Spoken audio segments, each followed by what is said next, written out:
Hello. This video serves as the introduction to gross income.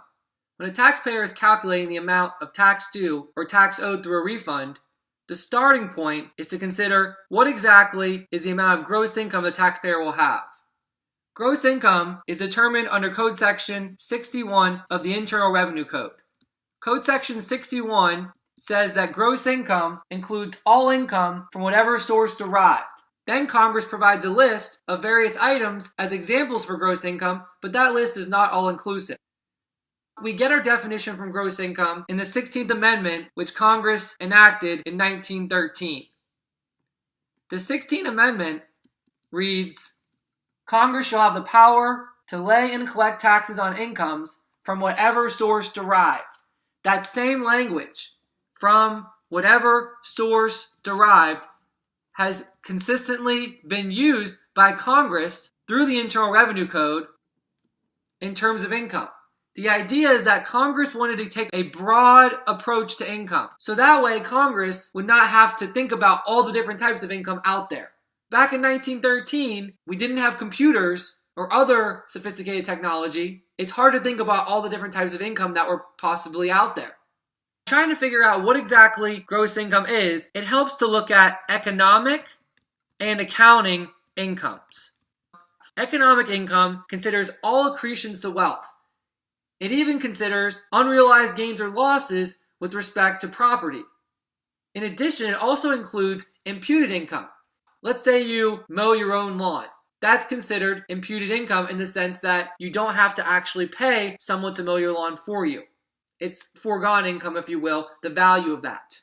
So under economic income, we consider imputed income, and we also consider unrealized gains or losses. Those are two of the highlights of economic income over the other kinds of income. Now, accounting income is a measure for financial purposes so that we can see how companies are doing. In accounting, we do not consider unrealized gains or losses. So think about stock. Let's say you buy Apple stock.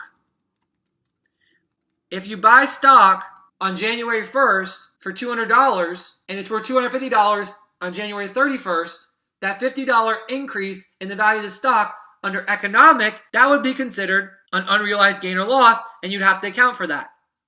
But with respect to accounting, we do not consider unrealized gains or losses. There has to be some type of event, like a sale or exchange, where that gain is realized and then it's considered part of income. Now, gross income takes considerations from both economic and accounting income. The best way to think about it is it's its own legal definition. It's a term of law that takes into account an interplay of congressional purpose, administrative goals, accounting concepts, and public policy as defined by Congress. Now, we're going to consider some checklists later on that go through what exactly gross income is and how it's defined. But whenever you're considering a tax issue, recall that there's 5 questions we should always ask. What amount is includable in gross income? What amount is deductible? What's the character of the attribute? When is the amount included or utilized? And who must include, deduct, utilize the amount? With respect to gross income, we're looking at question 1. What amount is included in gross income?